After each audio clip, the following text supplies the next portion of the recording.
Whilst history in women's wrestling was being written on AEW Dynamite last night, check out Jack's Graded to see what he thought of that, there was history beginning on the black and gold brand in the women's division. We'll talk about that in a little bit. This is NXT Graded.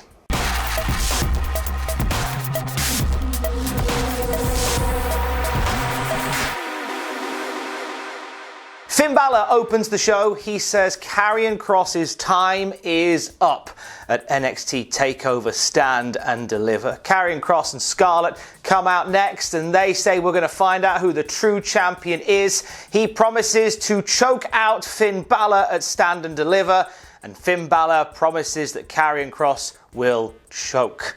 See what you did there. We get the interruption of lads from Danny Burch. Here comes Burch and Lorcan to remind Karrion Kross and Finn Balor that Pete Dunne should be the man in NXT. Scarlett heads down towards them and weaves her magic to convince them to put the NXT tag titles on the line tonight against Finn Balor and Karrion Kross, and that is what we get. Everything happens for a reason, apparently, and that is our main event tonight. Giving this a B as an opening, it was good.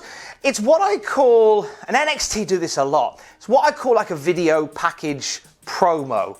It's two guys getting out lines that they're going to use in that inevitable big music video before the match at TakeOver. It's like not so much a back and forth promo here. It's more a live voiceover session. But the lines they used were really good, delivered well, succinctly, and they got on with it. So yeah, and then main event tonight with the main event at TakeOver challenging for the tag titles. Could you imagine a tag team that became the champions? They just simply didn't get along. How peculiar would that be? I don't think we've ever seen that in wrestling. Opening match of the night, it is Dexter Lumis versus Austin Theory. The Garganos aren't there tonight, and they have a quick powwow via FaceTime with Theory before the match. Theory starts this one really intense, battering Lumis's head off the announce table, and generally being very aggressive before and during the break. Lumis gets a couple of flurries in there, but Theory's really bringing the aggression throughout this one. Lumis gets an offensive run here, and at one point helps Austin Theory to his feet, puts his hand out, and Theory reluctantly initially accepts the hand, and then they hug.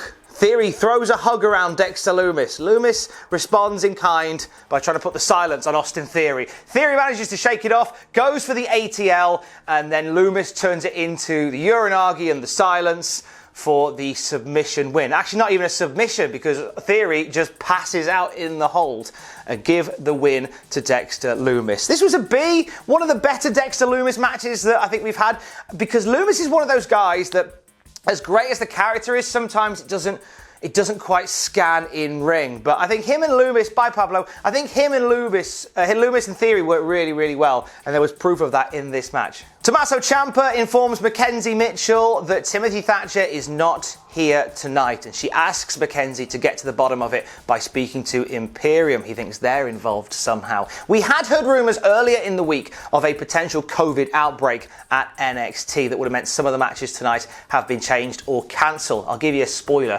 Leon Ruff versus Isaiah Swerve Scott, no mention of that tonight. And this tag match with Thatcher and Ciampa versus Imperium is going to become a singles outing. Might also explain why Gargano and Candice aren't there either. With the exception of Austin Theory, the Way is absent from NXT tonight. That might explain why. Adam Cole storms out to the ring next. He says that Kyle O'Reilly last week, but costing him the NXT title, has signed his death warrant. William Regal comes out to inform Adam Cole, who is refusing to leave the ring until O'Reilly gets in there, that O'Reilly is not there tonight. Regal is cut off with Kyle O'Reilly appearing on the video wall with a special message to Adam Cole, a fired up Kyle O'Reilly is promising to end the career of Adam Cole. Adam Cole says he wants to end my career, not if I end his first. Storms past William Regal. We'll catch up with those lads a little later on. This was a B+ for a promo. Great fire by Adam Cole. Short and snappy delivery from all involved. And we're building to something pretty special with these two, which we'll talk about a bit later. Mackenzie Mitchell interviews the new NXT Women's Tag Team Champions, Shotzi Blackheart and Ember Moon. They're interrupted by Jessi Kamea, Aaliyah and Robert Stone. They think the belts would look better on them, so they throw out the challenge to a tag title match next week. All parties except women's tag titles on the line next week. Happy days. Legado del Fantasma out next. They are taking on Breezango. Just before this match started, Jordan Devlin arrived in his car with the Cruiserweight Championship. Pretty basic back and forth. Fandango gets worked over by Legado for the longest of times. At one point getting kicked off the top turnbuckle, falling to the floor. We see Fandango make a comeback in this. He throws Raul Mendoza over the barricade to try and get back into it because he hot tags to Breeze. Breeze goes wild for a bit. However, Breeze doesn't see a hot tag, a sly tag rather, from Legado del Fantasma. He ends up eating their double team Russian leg sweep kick finish for the 1-2-3. Big win for Legado del Fantasma as Santos gets in there with his lads to celebrate. Here comes Jordan Devlin, steps into the ring, and he says that now Santos can put his championship in the bin because the real champ is back. Santos Escobar says that he has redefined the Cruiserweight Championship and he proposes an undisputed Cruiserweight title match at TakeOver Stand and Deliver. Devlin responds with a headbutt and a devil inside suplex. I think that's a yes. C+ for the match. It was fine. Nothing massively earth-shattering here. It was a very serviceable affair between Breezango and Legado. The story really being the build to Devlin and Santos Escobar having themselves an administrative match for NXT TakeOver Stand and Deliver to determine the legitimate Cruiserweight champion. For every sun that sets, a warrior will rise. Iconic wording at the start of the video package promoting the arrival of Saray, formerly Sari, as part of Sendai Girls. This was a big signing for WWE last year. Obviously, the world coming to a grinding halt put a stop to Sari making her debut. That is on the cards. She's going to be a part of NXT. I, for one, I'm very, very excited. Nice, simple promo for her. Zoey Stark in action next in the women's division. She's taking on Dakota Kai. And you know what? Zoey Stark has been really showcasing her soon-to-be greatness over the last week or so. Great debut match on NXT. Great video package last week to introduce us to her a little bit more. And this week in there with Dakota Kai, she really brings it. Kai really on the back foot with Zoey for the longest of times. And it's a couple of little cheap shots that get Dakota Kai into this match, whether it's pulling the hair down or something similar. Later into the match, we see Dakota Kai avoid a German suplex on the apron from Zoey Stark. Zoey Stark springboarding back into the ring, only to eat a super kick from Kai for a near fall. We will see Stark finally get back into this. A series of back and forths and close pinfalls end with Stark knocking down Kai briefly, going up top. Kai kicks her in the head while she's up top, follows it up with a go-to kick for the 1-2-3. A game Zoey Stark doesn't quite get the job done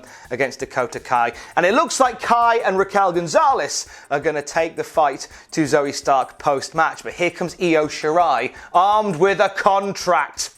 A clipboard and everything. She steps into the ring, deliberately walks past Dakota Kai and pushes the contract into the hands of Raquel González. She wants a match at TakeOver against González. Then Io helps Zoey Stark to the back. This match is a B+. I think if it had been another 5 minutes, I maybe would have pushed it to an A-. I thought this was really, really good. Like, Kai is great as this sort of foil bad guy. She's really come into her own in that role. Zoey Stark has so much potential. Bags of it, and she really shone in this match. She didn't need to win this match in order to really cement who she is and what she's about. Really liked this, and the association with Io Shirai, the NXT Women's Champion, that ain't gonna hurt you either.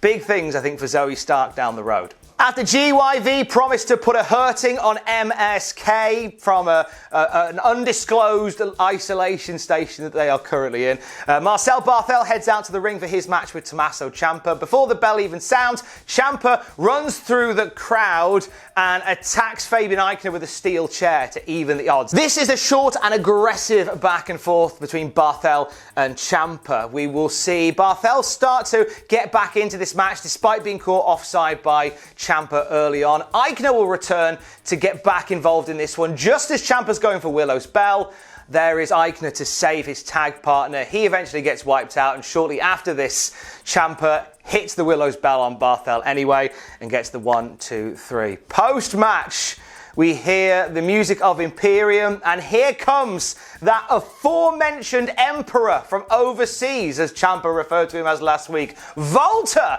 is in the house. Walter heads into the ring, and he leads an attack on Ciampa from Barthel and Aichner. It ends with Walter hitting a powerbomb on Ciampa, all three standing tall over the fallen old man Ciampa. This was a B-. It was short, it was passionate, and it got the job done. I feel like this wasn't what they wanted to do tonight. They had other plans that involved Timothy Thatcher in some way. I kind of feel like the commentators undersold the appearance of Walter. Like, they acted just as if it was just a standard thing for him to be there, when really it's a big deal. This is the first time Walter has been on NXT from off of America in ages, and I feel like they could have made it feel like a bigger deal. Like, because Imperium are there all the time, but Walter's not, and I feel like you could have sold it as, oh my God, they've sent for the boss has turned up. Like, they could have sold that, but they didn't. I think they undersold it. Well, I don't know what they would have done with Thatcher involved there as well, but either way, I like the idea of Walter versus Ciampa being a thing at some point. Please do that, you cowards. William Regal is called outside of the CWC, where Adam Cole and Kyle O'Reilly are being arrested. They've caused a bit of a scene outside. The police have rocked up.